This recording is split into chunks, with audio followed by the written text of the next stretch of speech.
Assalamualaikum warahmatullahi wabarakatuh. Kami dari grup 4 yang beranggotakan Hafani Perdanasari, Fitra Hariski, Nur Oktasari Risadi, dan saya sendiri, Gita Pratiwi, akan mempresentasikan materi hari ini yang berjudul Auditing the Expenditure Cycle. Objek studi terdiri dari pertama, Expenditure Cycle Activities and Technologies, kedua, Expenditure Cycle Audit Objective, Controls and Test of Controls. Ketiga, Substantive Test of Expenditure Cycle Accounts. Pada bagian pertama, kita akan membahas mengenai Purchase and Cash Disbursement Procedure using Batch Processing Technology, atau prosedur pembelian dan pengeluaran kas menggunakan teknologi pemrosesan batch. Pada prosedur ini terdiri dari 4 langkah. Pertama, ada step 1, step 2, step 3, dan step 4. Kita akan membahas mengenai step 1, Data Processing Department. Pada saat terjadi purchase order atau pesanan pembelian, maka data akan diproses oleh Departemen Pemrosesan. Kemudian, sistem akan melakukan pengecekan pada file persediaan pembantu atau inventory subsidiary file untuk menentukan apakah persediaan telah dikurangi, dan kemudian setelah dilakukan pengecekan pada file persediaan pembantu, kemudian sistem akan menyusun kembali inventory atau persediaannya pada titik semula. Ketika terjadi penyusunan ulang persediaan, sistem kemudian membuat catatan requisition file yang berisi catatan nomor persediaan, deskripsi item, kuantitas yang akan dipesan, harga satuan standar, dan nomor vendor pemasok utama.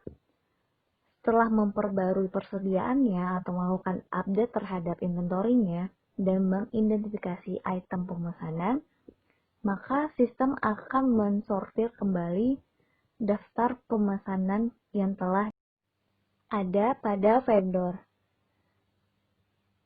Purchasing Department setelah menerima daftar pemesanan atau purchase requisition, Departemen Pembelian akan menyiapkan pesanan pembelian untuk barang atau jasa yang dibutuhkan.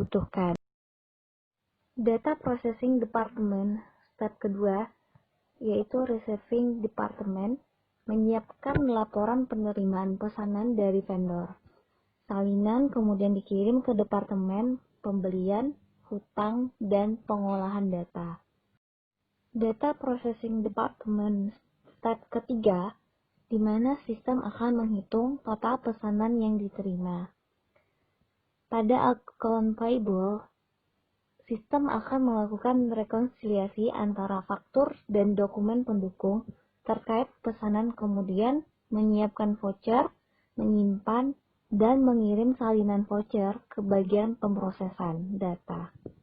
Data Processing Department step keempat, program batch memvalidasi catatan voucher terhadap file vendor yang valid, kemudian melakukan registrasi voucher dan menyiapkan total batch untuk posting pada akun utang atau accounts payable di buku besar. Pada cash disbursement, sistem akan memindai file untuk daftar transaksi dan item voucher yang akan jatuh tempo. Setelah itu, mengirimkannya ke Departemen Pembayaran. Pada figur 10.1, kita bisa melihat prosedur manual untuk mengontrol proses pembelian. Beberapa perusahaan menggunakan teknik ini untuk mengurangi risiko kesalahan pada pemesanan. Namun, terdapat kelemahan pada sistem ini, yaitu dapat memperlambat proses pemesanan. Pada gambar 10.1, terdapat gambaran step 1, step 2, step 3, dan step 4 yang sudah dijelaskan pada slide sebelumnya. Figur 10.2 di bawah ini mengilustrasikan 3 metode pada proses pembelian, yaitu sistem alternatif 1, sistem alternatif 2, dan sistem alternatif 3.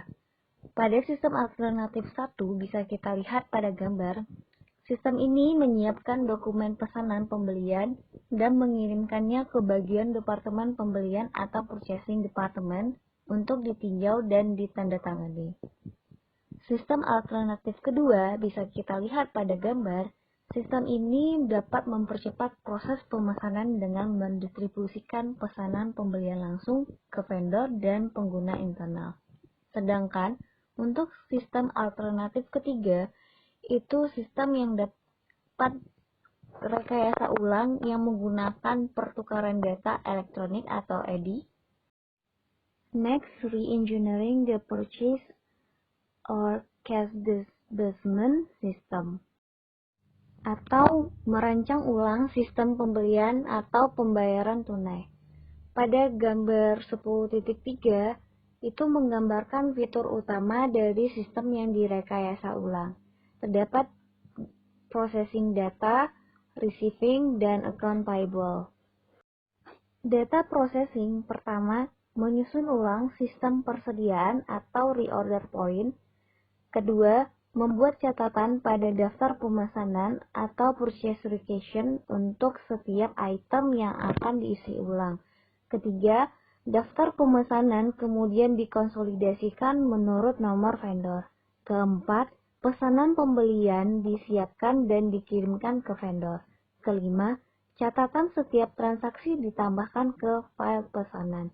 Dan yang terakhir, daftar transaksi pesanan pembelian akan dikirimkan ke departemen pembelian untuk kemudian ditinjau. Selanjutnya, pada receiving department, sistem akan mengakses file pesanan pembelian secara real-time dengan memasukkan nomor pesanan pembelian yang diambil dari slip pengepakan. Nah, untuk account payable terdapat prosedurnya. Pertama, cek dicetak, ditandatangani, dan didistribusikan ke mailroom untuk dikirim ke vendor. Kedua, pembayaran dicatat dalam file check register. Ketiga, item yang dibayarkan ditransfer dari berkas hutang terbuka ke file account payable yang tertutup. Keempat, rekening buku besar dan rekening kas kemudian diperbarui. Dan yang kelima, laporan yang merinci transaksi akan dikirimkan melalui terminal ke bagian hutang dan pengeluaran kas untuk tinjauan manajemen dan pengarsipan. Lanjut, control implication atau implikasi kontrol. Perbedaan implikasi kontrol antara sistem otomatis dengan sistem yang direkayasa ulang. Kita akan bahas pertama mengenai the automated system atau sistem otomatis. Pertama, improve inventory control, dapat meningkatkan kontrol persediaan. Sistem yang terkontrol dengan baik akan memberikan laporan ringkasan tentang pembelian persediaan, perputaran persediaan, pemborosan, dan barang-barang yang bergerak lambat dan kemudian dilaporkan kepada manajemen. Kedua, better cash management, adanya manajemen kas yang baik. Hal ini dapat membantu perusahaan mengurangi biaya tenaga kerja, menghemat waktu pemrosesan, dan meningkatkan akurasi pengelolaan uang tunai secara efektif. Ketiga, less time lag, yaitu memiliki waktu jeda yang sedikit. Keempat, better purchasing time management. Manajemen waktu pembelian akan menjadi lebih baik sehingga dapat mengurangi waktu jeda yang lama dalam proses pemesanan. Terakhir, reduction of paper documents, yaitu berkurangnya penggunaan dokumen kertas. Nah, itulah keunggulan dari penggunaan sistem otomatis.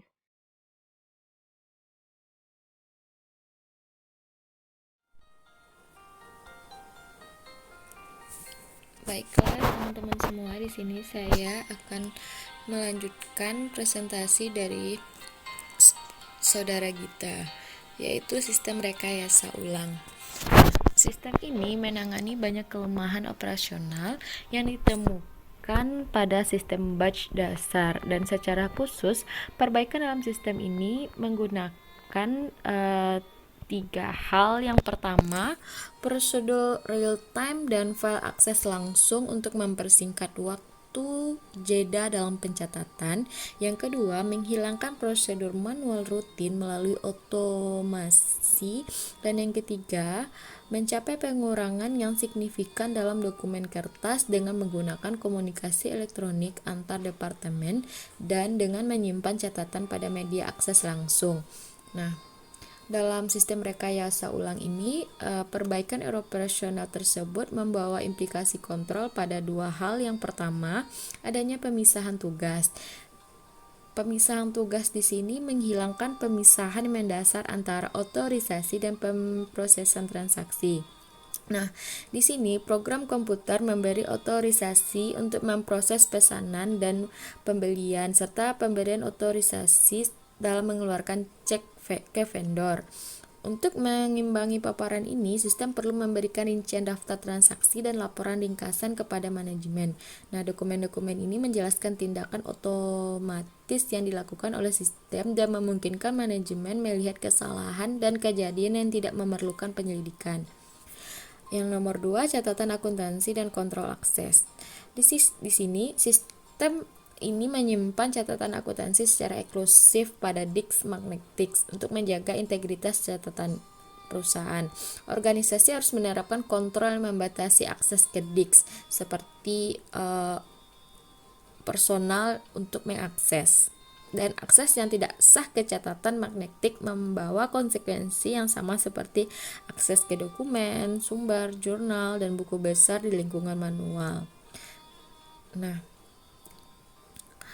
selanjutnya kita masuk pada gambaran umum prosedur penggajian. Proses penggajian ini merupakan sistem pengeluaran khusus. Secara teori, cek gaji bisa diproses melalui sistem pembayaran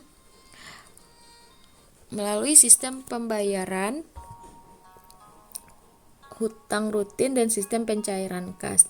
Nah, masalah praktis dalam pendekatan ini memiliki sejumlah kekurangan. Yang pertama, prosedur pengeluaran umum yang berlaku untuk semua vendor tidak akan berlaku lagi bagi karyawan, di mana prosedur penggajian sangat berbeda antar kelas karyawan. Misalnya saja, prosedur yang berbeda digunakan untuk pegawai yang bekerja per jam, pegawai yang digaji, dan pegawai yang pekerjaannya dipotong, dan pegawai yang sedang ditugaskan. Nah, selain itu, proses penggajian ini memerlukan prosedur akuntansi khusus untuk memotong karyawan dan pemotongan pajak, di mana pencairan dana untuk rekening perdagangan tidak memerlukan pemrosesan khusus. Oleh karena itu, sistem pengeluaran umum tidak dirancang untuk mengatasi komplikasi ini. Nah, selanjutnya, menulis cek pada karyawan. Dalam menulis cek pada karyawan memerlukan kontrol khusus. Lebih mudah dengan adanya cek, lebih mudah menyembunyikan kecurangan penggajian saat cek penggajian digabungkan dengan cek rekening perdagangan. Nah, yang selanjutnya, prosedur pengeluaran umum dirancang untuk mengakomodasi kelancaran transaksi, di mana proses bisnis terus membeli persediaan dan menyalurkan dana ke vendor. Tentu saja mereka merancang sistem untuk ditangani secara memadai tingkat normal aktivitas transaksi, dan aktivitas penggajian ini bersifat diskrit dan bukan kontinu, di mana pencairan gaji tersebut terjadi dalam mingguan, 2 mingguan, atau bulanan. Karena sistem penggajian ini berjalan jarang atau tidak bersifat setiap hari. Sistem tersebut seringkali sesuai pemrosesan batch. Nah, teman-teman, dan file sekuensial. Teman-teman bisa melihat pada gambar 10.5 ini batch payroll system sequential file. Di sini menggambarkan diagram alir untuk sistem penggajian, di mana Departemen Pemrosesan Data menerima formulir tindakan personal dan kartu satu yang diubah menjadi file yang berurutan. Nah, program komputer batch melakukan fungsi pencatatan rinci, penulisan cek, dan buku besar umum. Selanjutnya, implikasi kontrol. Implikasi kontrol ini merupakan kekuatan dan kelemahan sistem ini serupa dengan sistem batch untuk pengeluaran umum yang telah dibahas sebelumnya. Sistem ini mempromosikan akurasi akunting dan mengurangi kesalahan penulisan cek.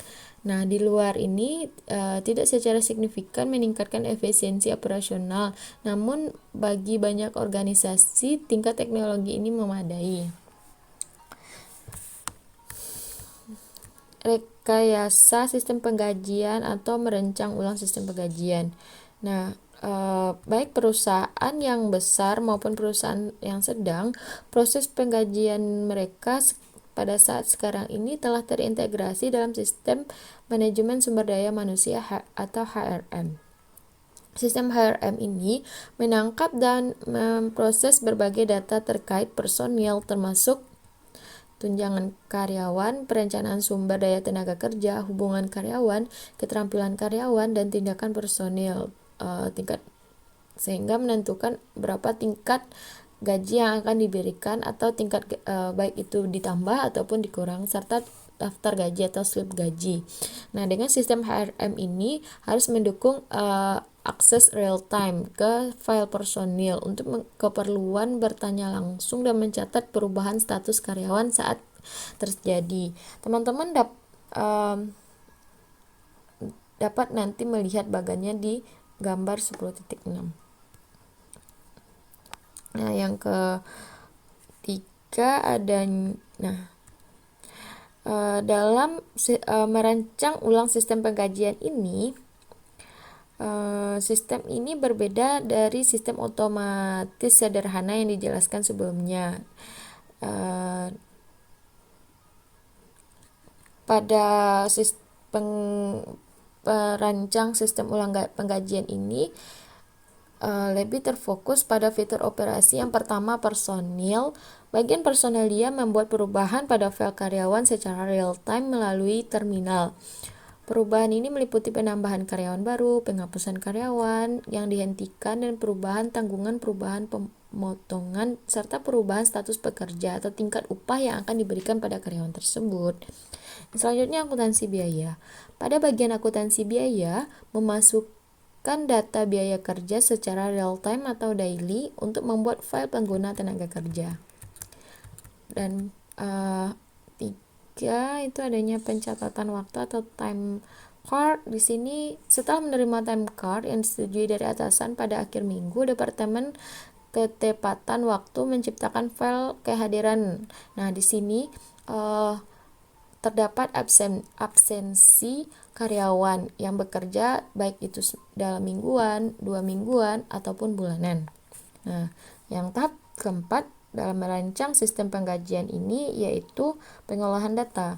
Nah, pengolahan data merupakan periode kerja tugas berikut yang dilakukan dalam pengolahan data. Yang pertama, ada 7 komponen, yaitu 1. Biaya tenaga kerja didistribusikan ke berbagai akun dalam proses overhead dan biaya. Nah, file ringkasan distribusi tenaga kerja online dibuat, salinan file masuk ke Departemen Akuntansi Biaya dan akuntansi umum. Daftar gaji online dibuat dari file absensi dan file karyawan. Salinan file masuk ke bagian pembayaran hutang dan pengeluaran uang tunai. Yang keempat, file pencatatan pegawai perlu diperbarui.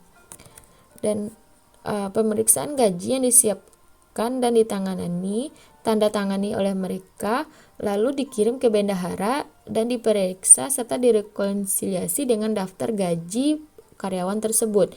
Nah, upah gaji tersebut kemudian dibagikan kepada setiap karyawan. Dan yang keenam, file voucher pencairan update dan cek disiapkan untuk transfer dana ke rekening pemasukan gaji.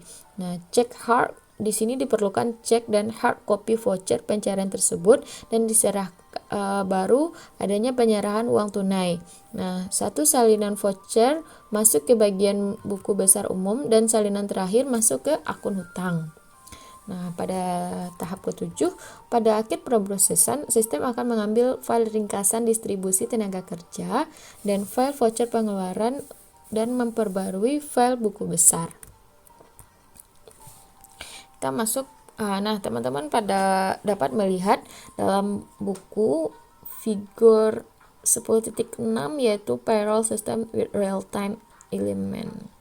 Di sini gambarnya juga kurang jelas tulisannya, namun teman-teman jika ingin melihat dapat dibuka pada gambar 10.6. Nah, kita lanjut. Pada tujuan audit, siklus pengeluaran, kontrol, dan uji kontrol. Nah, konsep tujuan audit ini berasal dari asersi manajemen umum tentang penyajian laporan keuangan. Nah, asersi tersebut merupakan keberadaan atau kejadian dan kelengkapan akurasi, hak dan kewajiban penilaian atau alokasi penyajian dan pengungkapan. Nah, tujuan audit di sini diperlukan untuk perancangan prosedur audit untuk mengambil bukti yang menguatkan dan menyangkal asersi manajemen. Seperti yang kita ketahui dalam asersi ini diperlukan adanya pada perusahaan pengendalian internal tambahan perusahaan agar mendorong karyawan secara langsung untuk menyimpan uang di rekening bank dan adanya akun impres yang dibuat pada jumlah total gaji yang ditentukan dan telah ditentukan perusahaan sebelumnya. Nah, selanjutnya itu agar tercapainya tujuan audit diperlukan perancangan prosedur audit untuk mengumpulkan bukti yang menguatkan dan menyangkal asersi manajemen. Nah, kita dapat melihat hubungan antara asersi manajemen dan tujuan audit pada siklus pengeluaran. Yang pertama, pernyataan manajemen. Yang pertama, eksistensi atau kejadian. Nah, tujuan auditnya untuk siklus pengeluaran yaitu kita dapat melihat pastikan saldo hutang dagang mewakili jumlah yang sebenarnya terhutang oleh organisasi pada tanggal neraca. Tetapkan bahwa transaksi pembelian mewakili barang dan jasa yang sebenarnya selama diterima selama periode yang dicakup oleh laporan keuangan. Tentukan bahwa transaksi penggajian merupakan upah untuk pelayanan yang sebenarnya dilakukan selama periode yang dicakup oleh laporan keuangan. Nah, faktor kelengkapan di sini auditor menentukan bahwa hutang mewakili sejumlah jumlah yang terhutang oleh organisasi untuk pembelian barang dan jasa pada tanggal neraca. Dengan cara memastikan bahwa laporan keuangan mencerminkan semua barang dan jasa yang diterima oleh organisasi, dikurangi pengembalian untuk periode yang dicakup yang mencakup dan verifikasi bahwa laporan keuangan mencerminkan semua upah untuk jasa yang dilakukan selama periode yang berjalan. Ketepatan. Dengan adanya ketepatan ini diperlukan bahwa menetapkan transaksi pembelian dihitung secara akurat berdasarkan harga yang benar dan jumlah yang benar. Di sini dapat memastikan pada buku besar pembantu hutang dengan secara matematis apakah benar sesuai dengan akun buku besar umum.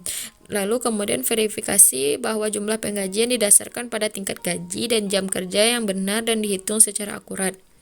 Nah, selanjutnya hak dan kewajiban. Hak dan kewajiban di sini tetapkan bahwa hutang dagang dan gaji yang masih harus dibayar dicatat pada tanggal neraca dan kewajiban hukum organisasi. Penilaian atau alokasi. Penilaian dan alokasi di sini verifikasi perlunya memverifikasi bahwa hutang dagang dinyatakan pada jumlah yang benar pada jumlah yang terhutang tersebut, baik itu jumlahnya dan fakturnya. presentasi dan pengungkapan. Di sini auditor memastikan bahwa hutang dagang, penggajian yang masih harus dibayar, dan biaya yang dilaporkan untuk periode tersebut dijelaskan dan diklasifikasikan dengan benar dalam laporan keuangan. Selanjutnya kita masuk pada kerangka kontrol aplikasi. Nah, dalam kerangka kontrol aplikasi ini ada 3. Yang pertama ada kontrol masukan, kontrol proses, dan kontrol output. Kontrol masukan atau kontrol input di sini merupakan kontrol yang dirancang untuk memastikan bahwa transaksi itu telah valid, akurat, dan lengkap. Nah, perlunya teknik kontrol yang sangat bervariasi antara sistem batch dan real time. Selanjutnya kontrol proses. Proses kontrol ini mencakup prosedur yang terkomputerisasi untuk memperbarui file dan membatasi akses data yang bergantung pada tingkat teknologi komputer. Proses kontrol juga mencakup kontrol fisik yang terkait dengan aktivitas manual. Sedangkan kontrol output dirancang untuk memastikan bahwa informasi tidak hilang, salah arah, atau rusak, dan proses sistem tersebut berfungsi sebagaimana mestinya. Dan kita akan membahas pada bagian kerangka kontrol aplikasi yaitu kontrol masukan dan kontrol input. Nah, dalam kontrol masukan berhubungan dengan operasi siklus pengeluaran. Yang pertama adanya kontrol validasi data. Nah, kontrol validasi data ini digunakan untuk mendeteksi kesalahan transkripsi dalam data transaksi yang sebelumnya diproses. Karena kesalahan yang terdeteksi awal kurang memungkinkan untuk menyusup ke dalam catatan akuntansi, dan prosedur validasi paling efektif bila dilakukan sedekat mungkin dengan sumber transaksinya. Nah, dalam sistem pembelian batch yang digambarkan pada gambar 10.1, di mana adanya validasi pesanan pembelian hanya terjadi setelah dikirim ke vendor karena kesalahan transkripsi yang tak terelakkan yang terjadi dalam dokumen sumber. Sistem tersebut ditandai dengan adanya kebutuhan dan koreksi kesalahan serta prosedur pengiriman ulang.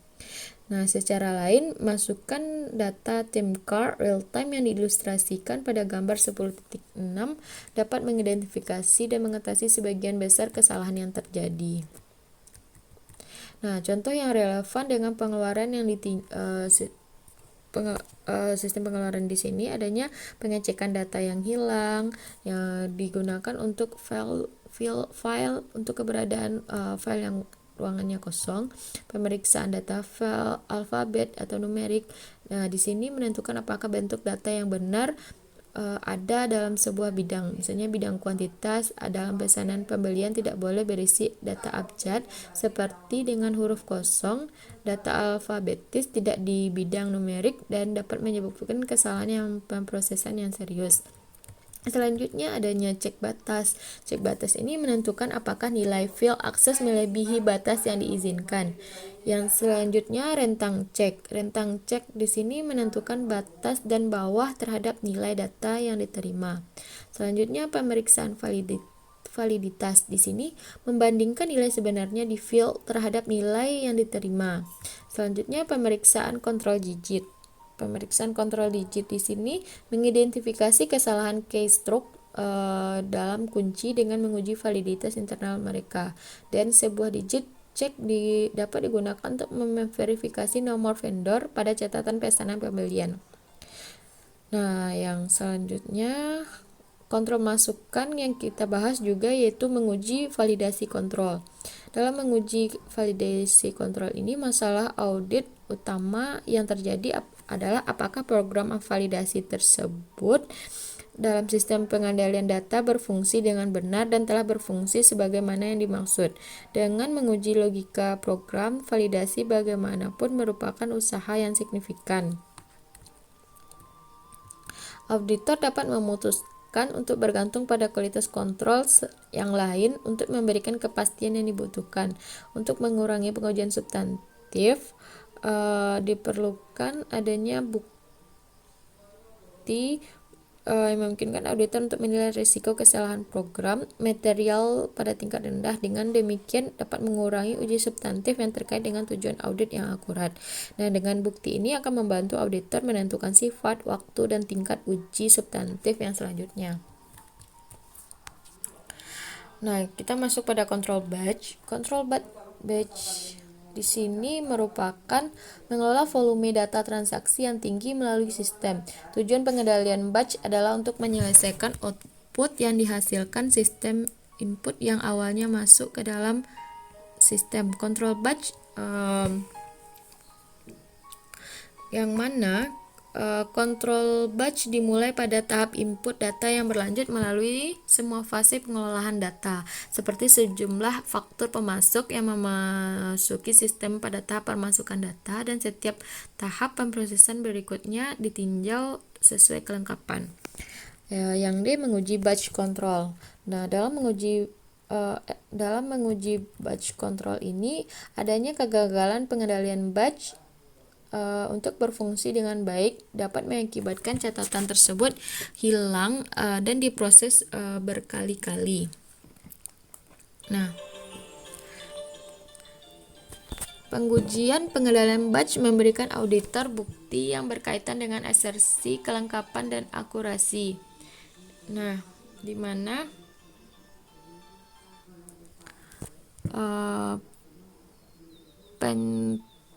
pengujian dan pengendalian batch ini melibatkan pengecekan catatan pengirim batch yang diproses sepanjang periode dan mendamaikannya dengan log control batch. Selanjutnya pada poin E, yaitu kontrol otorisasi pembelian. Nah, di sini adanya otorisasi pembelian terjadi pada siklus pendapatan saat barang dijual ke pelanggan. Pada saat itu sistem membandingkan kuantitas on hand dengan titik pemesanan ulang untuk menentukan apakah persediaan tersebut perlu diatur ulang. Jika demikian, permintaan pembelian untuk jumlah pesanan standar dibuat dengan item dan diberi tanda on order untuk mencegah pesanan berikut agar tidak dilakukan. Nah, dalam siklus pengeluaran ini, berkas permintaan pembelian diurutkan berdasarkan nomor vendor dan pesanan pembelian kemudian disiapkan. Nah, pada poin F kita masuk pada menguji kontrol otorisasi pembelian. Nah, dalam menguji kontrol otorisasi pembelian ini kita melihat yang tidak berfungsi dengan benar dapat menyebabkan pesanan yang tidak perlu dan tidak benar dilakukan oleh vendor. Nah, tes kontrol tersebut memberikan bukti yang berkaitan dengan ketepatan dan penilaian asersi. Dua hal yang perlu diperhatikan. Yang pertama, auditor perlu memverifikasi bahwa jumlah pesanan yang digunakan saat permintaan dibuat kesalahan dalam logika pemrograman atau entry dapat menyebabkan jumlah pesanan yang diinginkan sebesar angka sebelumnya, misalnya 1000 untuk dicatat sebagai 100 atau 10.000. Nah, kesalahan semacam ini mengakibatkan stok yang tak terduga. Oleh karena itu, biaya pemesanan yang berlebihan atau investasi yang terlalu banyak dalam persediaan. Nah, yang kedua, poin kedua di sini auditor harus memverifikasi bahwa catatan persediaan diberi tanda on order saat permintaan disiapkan. Kegagalan untuk melakukan dan mengakibatkan over investment dalam persediaan karena beberapa pesanan ditempatkan untuk item yang sama. Selanjutnya, otorisasi karyawan. Nah, bagian personalia menyiapkan serta menyerahkan formulir tindakan kepegawaian pada ke Departemen Gaji. Dokumen ini digunakan mempengaruhi perubahan tarif gaji per jam, pengurangan gaji, dan klasifikasi pekerjaan. Mereka juga mengidentifikasi karyawan yang diberi wewenang untuk menerima gaji. Nah, ketika prosedur otorisasi karyawan komputerisasi, program penggajian mencocokkan setiap catatan kehadiran dengan catatan yang sesuai dengan file tindakan personil saat ini, dan setiap catatan kehadiran yang tidak sesuai harus ditolak dan diselidiki oleh manajemen.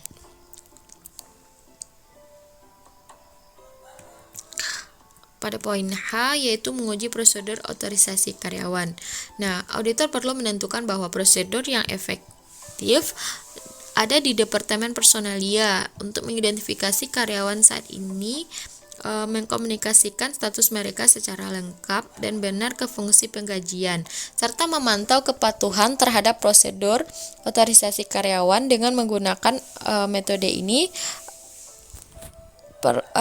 dapat memfasilitasi uji terpadu ITF, di mana auditor dapat menilai ketepatan prosedur programan dan memvalidasi keaslian karyawan.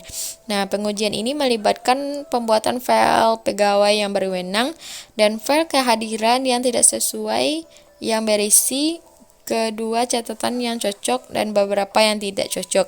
Nah, auditor dapat menganalisis hasil pengolahan untuk mengetahui apakah aplikasi penggajian benar mengidentifikasi dan menolak transaksi yang tersebut secara tidak benar.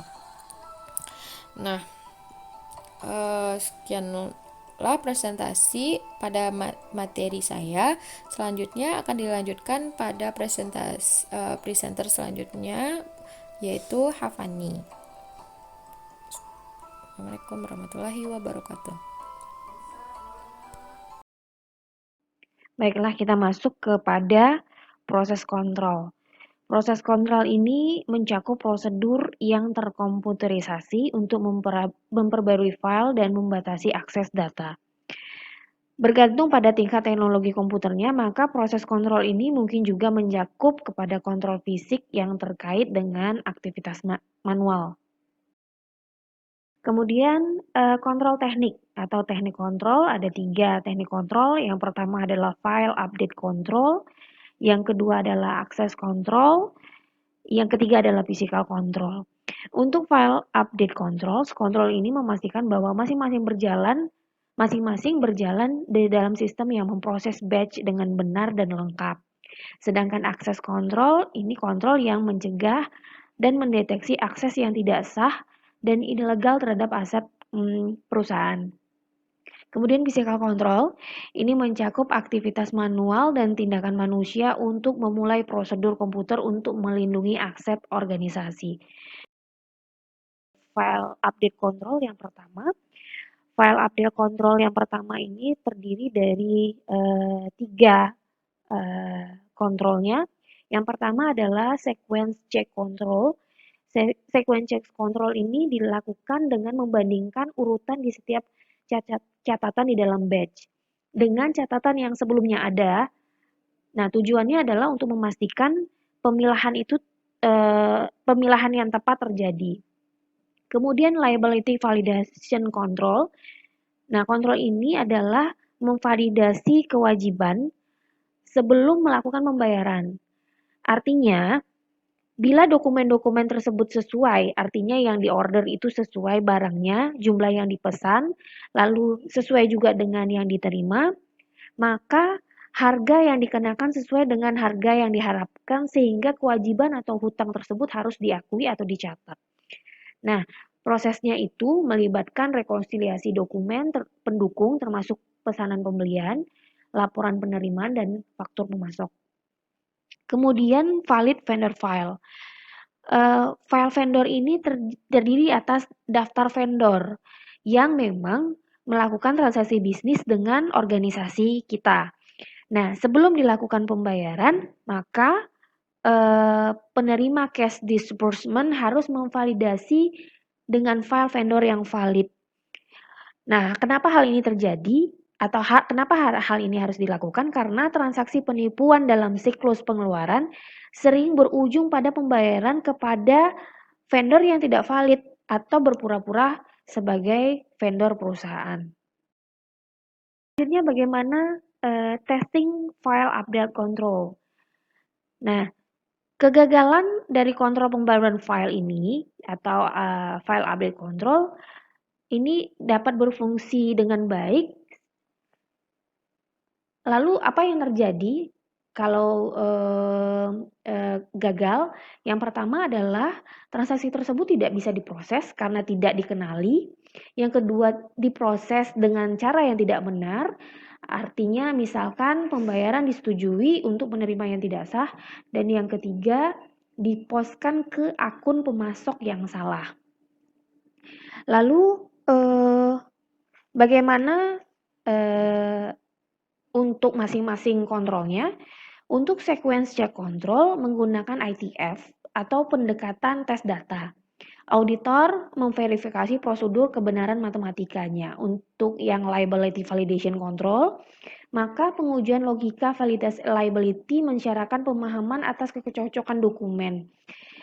Lalu melakukan tes purchase order, receiving report, dan supplier invoice, maka auditor dapat memverifikasi apakah aturan pengambilan keputusan telah tepat atau benar. Kemudian valid vendor file. Dilakukan dengan cara biasanya menggunakan ITF atau pendekatan tes data untuk menguji efektivitas kontrol dari validitas vendor. Tes ini melibatkan referensi dari file vendor yang valid dan sebuah file dari supplier invoice yang harus kita bayar atau perusahaan. Lanjut ke akses kontrol. Akses kontrol ini fungsinya adalah mencegah atau mampu mendeteksi akses yang tidak sah atau ilegal terhadap perusahaan. Nah, untuk akses kontrol ini persediaan dan kas adalah aset fisik dari siklus pengeluaran. Nah, teknik tradisional yang digunakan untuk membatasi akses terhadap aset tersebut adalah biasanya meliputi keamanan gudang seperti adanya alarm, penjaga gudang, dan lain sebagainya. Kemudian memindahkan aset segera dari bagian penerimaan ke gudang.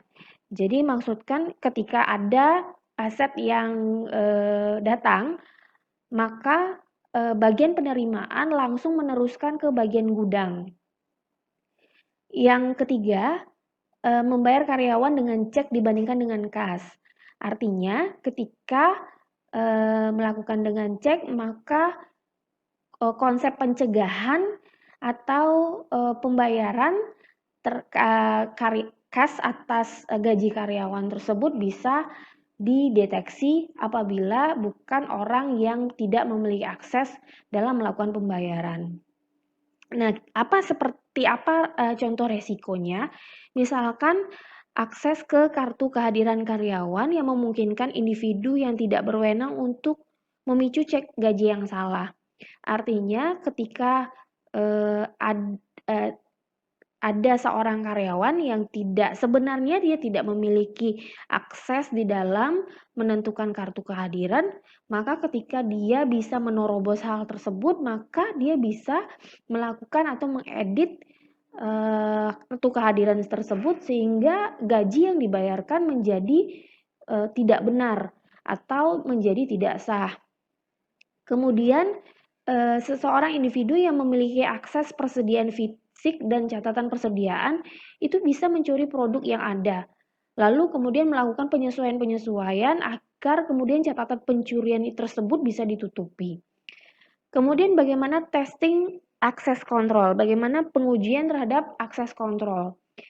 Yang perlu dipahami bahwa dengan tidak adanya kontrol yang memadai, maka yang akan terjadi adalah faktor pemasok itu misalkan ya bisa dihapus, bisa ditambahkan, bisa dipalsukan. Maka yang harus dilakukan auditor adalah melakukan pengujian ketepatan akses kontrol dalam memproteksi file seperti password controls, pembatasan akses atas manajer yang tidak terotorisasi, dan menggunakan data encryption untuk mencegah data dibaca atau diubah. Artinya orang-orang yang memiliki akses terhadap informasi tersebut, misalkan bahwa nanti petugasnya memiliki password khusus, sehingga apabila password itu dilanggar, maka file tersebut menjadi tidak terproteksi.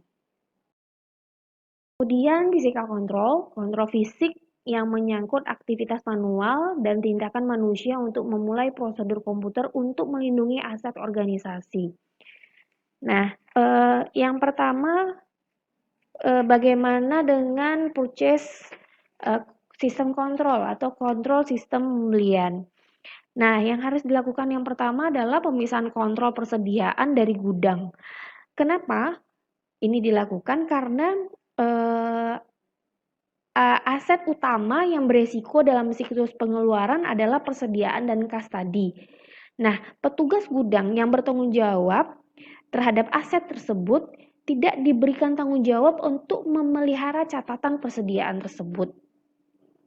Kemudian adanya pemisahan buku besar dan hutang usaha atas pencairan kas. Maksudnya di sini adalah seorang individu dengan gabungan tanggung jawab, misalkan dia bisa menulis cek, bisa juga mengoposkan akun kas, lalu bisa juga melakukan edit atau mengelola utang. Maka yang terjadi adalah bisa terdapat penipuan terhadap perusahaan. Kemudian pengawasan dari Departemen Penerimaan. Pengawasan ini mengurangi dua kemungkinan jenis pemaparan. Yang pertama, kegagalan dalam memeriksa aset, dan yang kedua, adanya pencurian aset. Kemudian rekonsiliasi dokumen pendukung. Bagian hutang dagang memainkan peran penting dalam mengendalikan pencairan kas kepada vendor. Misalkan begini, laporan penerimaan yang merupakan bukti penerimaan fisik barang, maka yang harus dilakukan apa? Kita cek bukti penerimaan fisik barangnya, bagaimana kondisinya, apakah jumlah yang diterima itu sesuai dengan yang kita pesan. Kemudian payroll system control. Payroll system control itu menyangkut yang pertama verifikasi time cards. Time card ini adalah catatan resmi kehadiran harian.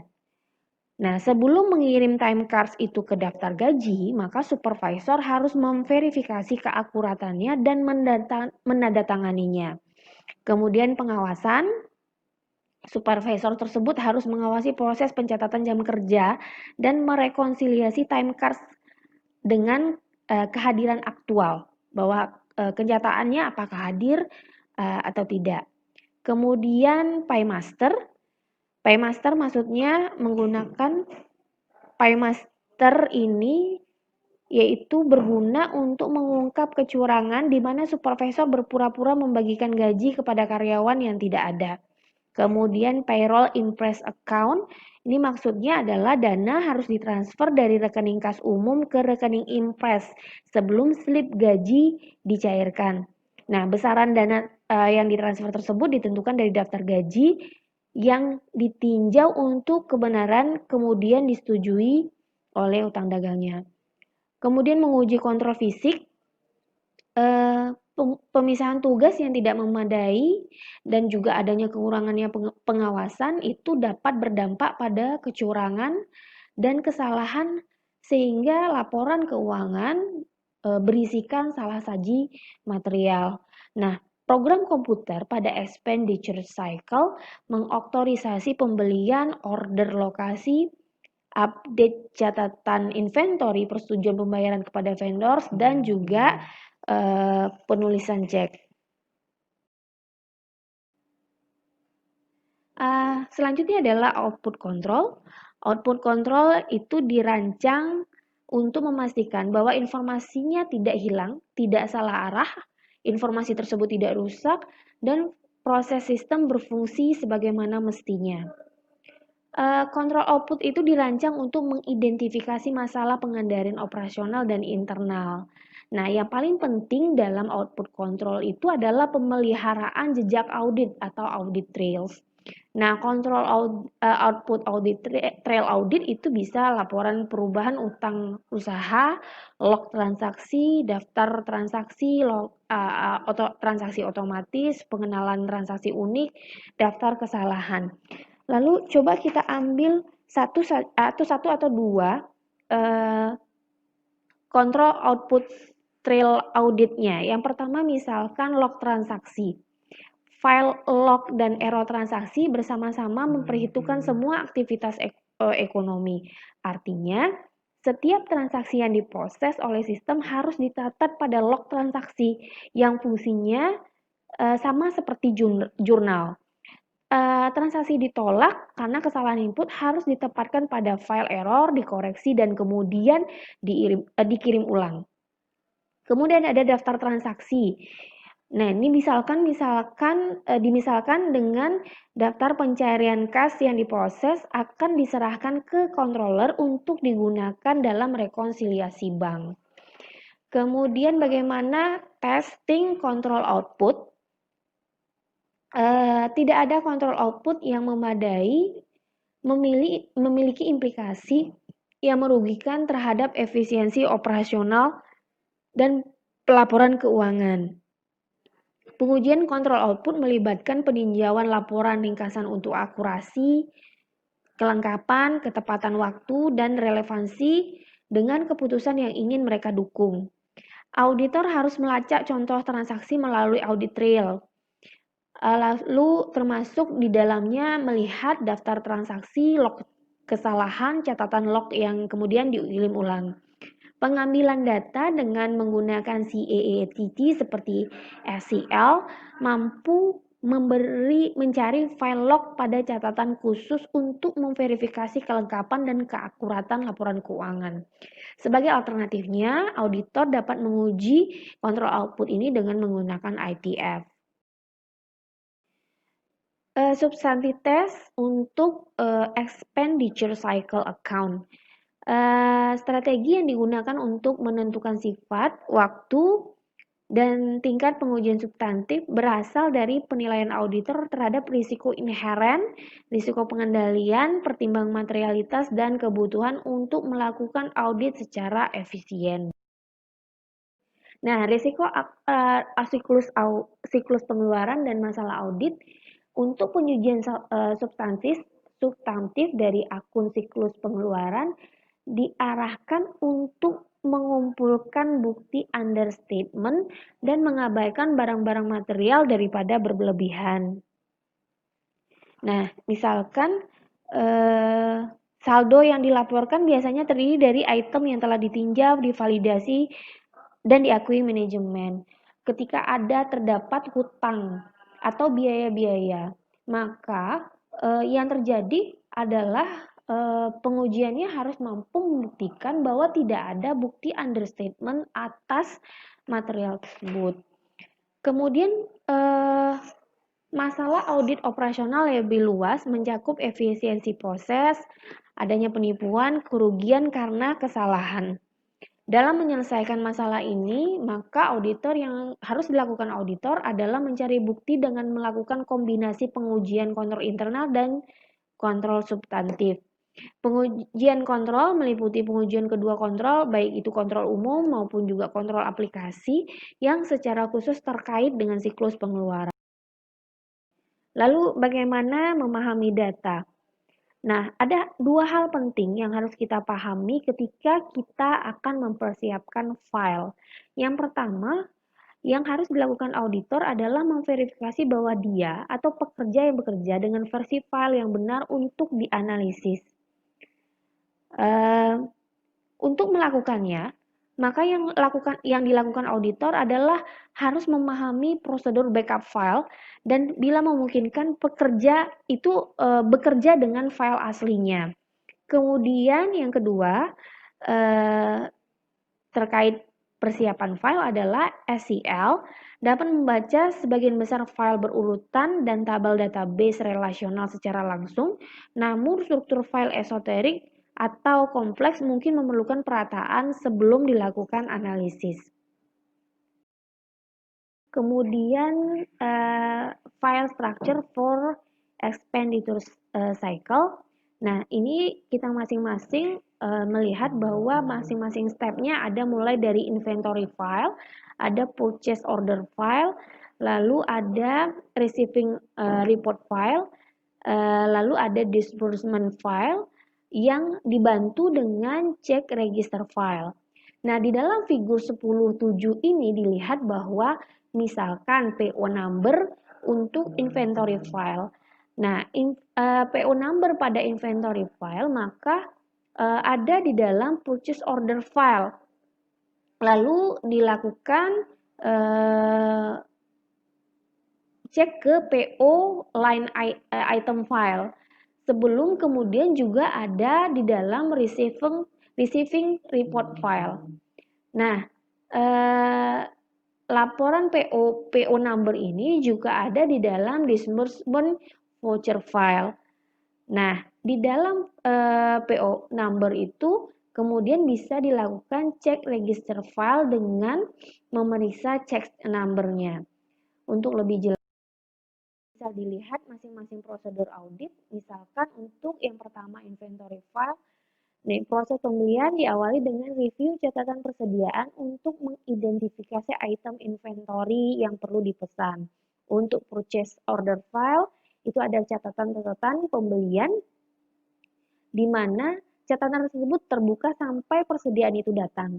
Kemudian untuk purchase order line item file itu berisi kepada item-item catatan item yang sudah diorder atau dipesan. Kemudian decision report file adalah ketika barang yang dipesan tiba dari pemasok, kemudian dihitung, diperiksa, dan kemudian dokumennya disiapkan. Yang terakhir adalah disbursement voucher file dengan menggunakan check register file. Maka yang terjadi ketika item jumlah dan harga cocok, maka catatan ditambahkan ke disbursement voucher file. Nah, di file disbursement voucher file ini menyediakan dua informasi penting bagi auditor. Yang pertama adalah catatan waktu dan jumlah faktur vendor yang diterima. Yang kedua, kapanpun item yang terbuka voucher terbuka dalam file merupakan saldo terutang dari perusahaan. Jadi saldo terutang perusahaan. Baiklah, selanjutnya saya akan menjelaskan bagaimana prosedur dalam persiapan file. Dalam prosedur persiapan file ini, kita akan melibatkan penggunaan SEL untuk mengakses dan mengekstrak data. Setiap file perlu didefinisikan dalam kaitannya dengan lokasi fisik dan strukturnya. Prosedur yang pertama itu adalah auditor akan menentukan nama file dan lokasinya di mainframe atau PC. Selanjutnya, SEL akan meminta auditor untuk menjelaskan bagaimana struktur file dan tipe data yang terdapat di setiap bidang, seperti numerik, karakter, atau tanggal. Nantinya, ketika definisi data selesai, data akan disimpan dengan nama unik yang diberikan oleh auditor. Selanjutnya, SEL secara otomatis akan menempatkan file dan menampilkannya di layar, di mana auditor dapat meninjaunya. Sebelum melakukan pengujian substantif apapun pada file baru, penting bagi auditor untuk memvalidasi isinya.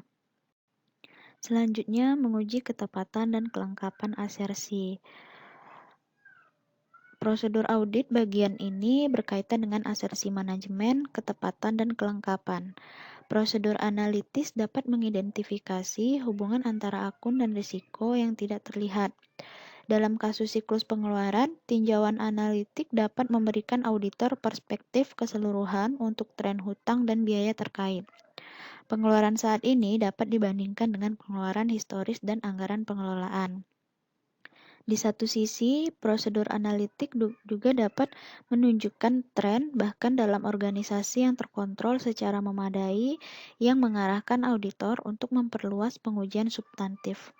Di sisi lain, prosedur analitis memberikan jaminan bahwa transaksi dan akun dinyatakan secara wajar dan lengkap sehingga dapat memungkinkan auditor untuk mengurangi pengujian substantif. Selanjutnya, ada review disbursement vouchers for unusual trends and exceptions. Prosedur audit yang berguna untuk mengidentifikasi risiko audit potensial akan melibatkan sebuah scanning file data untuk transaksi dan juga saldo akun. Dalam hal ini, auditor dapat menggunakan fitur Stratify and Classify SEL untuk mengidentifikasi berbagai karakteristik anomali yang terkait dengan prosedur hutang dagang. Kedua fungsi ini nantinya akan digunakan untuk mengelompokkan data ke dalam interval yang telah ditentukan, menghitung jumlah catatan yang termasuk dalam interval, dan juga mengumpulkan nilai keuangan untuk setiap interval. Fungsi dari stratifikasi ini untuk mengelompokkan data keuangan ke dalam strata tertentu.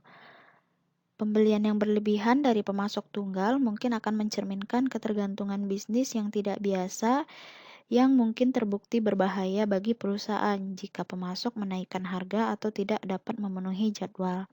Nah, situasi ini juga bisa menandakan adanya hubungan penipuan yang melibatkan pembayaran kembali kepada agen pembelian atau manajemen lainnya. Manajemen dapat mempertimbangkan untuk mengurangi jumlah pemasok dan meningkatkan ukuran jumlah pesanan mereka untuk mengurangi jumlah pesanan yang ditempatkan.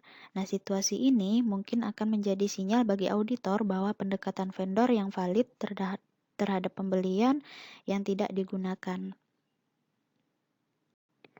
Selanjutnya, mereview harga faktur yang akurat. Membandingkan harga faktur pemasok dengan harga pesanan pembelian asli memberikan bukti untuk menguji ketepatan penanganan manajemen. Auditor akan memverifikasi ketepatan harga dengan membandingkan harga faktur dengan pesanan pembelian berdasarkan sampel. Dari ribuan faktur yang diproses selama periode tersebut, mungkin hanya ada 1 atau 200 yang bisa diuji secara manual. ACL akan memungkinkan auditor untuk membandingkan harga yang dikenakan pada setiap faktur dalam file untuk periode yang direview. Pengujian akan melibatkan file disbursement, voucher, dan juga dokumen purchase order. Nah, dalam menguji akurasi harga, itu akan melibatkan sebuah pencocokan catatan dari dua file menggunakan fitur Join ICL. Hal ini bisa dilakukan dalam beberapa langkah sederhana. Yang pertama, kedua file yang digabungkan harus dipesan pada kunci yang sama. Dalam contoh ini seperti PO number yang merupakan kunci kedua yang umum. Reorganisasi kedua file di bidang ini memerlukan pembukaan setiap file secara terpisah, serta memanggil fungsi sortir ICL. Menentukan bidang sortir, dan juga menunjuk nama file untuk menerima keluaran yang diurutkan. Hasil dari proses ini adalah dua file baru yang nantinya akan dipesan dalam urutan yang sama. Langkah selanjutnya, menggabungkan dua file untuk membuat file output ketiga. Auditor mencapai ini dengan perintah join. Pilihan yang relevan dalam kasus ini adalah membuat file output yang hanya berisi catatan yang cocok dari kedua file. Fitur Join ICL ini memungkinkan auditor untuk menentukan field dari dua file input. Dalam contoh ini, dari file purchase order untuk memverifikasi akurasi harga adalah PO number dan juga PO amount. Nah, dari file disbursement voucher ini, fieldnya ada nomor voucher, jumlah, cek nomor, dan nomor vendor, di mana struktur berkas PO atau disbursement gabungan yang baru dengan beberapa catatan sampel itu disajikan di dalam tabel 10.4 seperti yang bisa kita lihat di tayangan slide ini. Nah, pada titik ini, file yang dihasilkan mungkin akan cukup besar. Scanning file secara visual untuk perbedaan harga bisa memakan waktu dan tidak efektif. Dengan menggunakan fitur Expression Builder ACL, auditor dapat dengan mudah membuat filter yang hanya akan memilih catatan di mana jumlah PO dan jumlah tidak sama. Dengan menggunakan fitur ACL lainnya, auditor juga dapat menghitung varian harga total dan membuat tekad mengenai materialitasnya. Jika material, masalahnya harus diupayakan dengan manajemennya. Selanjutnya, menguji kelengkapan, keberadaan, serta hak dan kewajiban asersi. Persediaan yang diterima dari pemasok yang sah sebagai tanggapan atas pesanan pembelian yang diotorisasi merupakan sebuah kewajiban. Namun, di sebagian besar sistem, pemicu yang menyebabkan tanggung jawab dikenali dan dicatat sebagai hutang usaha, itu misalnya disbursement voucher, adalah sebuah penerimaan faktur pemasok yang seringkali terlambat menerima barang dagangan. Manajemen dalam hal ini harus memiliki prosedur untuk mengidentifikasi faktur yang diterima pada periode berikutnya yang berkaitan dengan periode audit dan menyesuaikan kewajiban yang sesuai. Selanjutnya, mencari kewajiban yang tidak tercatat. Pencarian untuk kewajiban yang tidak tercatat itu akan mencakup file disbursement voucher dan juga file receiving report. Setiap catatan tanda terima persediaan yang terdapat di dalam file laporan persediaan untuk periode tersebut harus sesuai dengan catatan yang sesuai dalam file disbursement voucher. Dengan menggunakan fitur join, kedua file ini bisa kita bandingkan dengan adanya catatan yang tidak sesuai. Pada tahap ini, laporan penerimaan yang perlu direorganisasikan dengan langkah selanjutnya adalah menggabungkan dua file untuk membuat file output gabungan. Auditor bisa mencoba melalui pengujian ini untuk mengidentifikasi catatan laporan penerimaan yang belum dicatat sebagai kewajiban. Selanjutnya, mereview multiple check untuk vendor.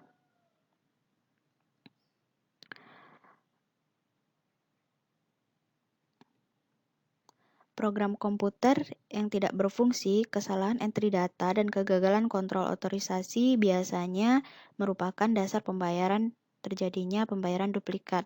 Terkadang, bagaimanapun, ini adalah hasil dari vendor yang tidak jujur yang mencoba untuk menghindari pengendalian internal dengan mengirimkan dua faktur pemasok dengan nomor faktur yang berbeda untuk pembelian yang sama. Dalam hal ini, auditor dapat menguji catatan duplikat dalam file besar dengan menggunakan fitur duplikat ACL. Selain itu, auditor juga perlu memahami hubungan antara file untuk menarik kesimpulan yang berarti dalam hal pengujian. Selanjutnya, mencari voucher pencarian yang tidak diotorisasi. Variasi pada pengujian sebelumnya dapat digunakan untuk menjawab pertanyaan yang berkaitan dengan akun utang yang terlalu tinggi.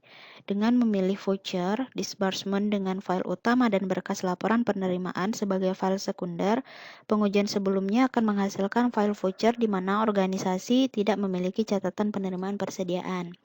Voucher pengeluaran yang tidak didukung mungkin akan menandakan usaha penipuan atau lingkungan kontrol yang buruk di mana beberapa pembayaran dilakukan untuk pembelian yang sama. Nah, situasi ini juga bisa akan kita jelaskan pada selanjutnya.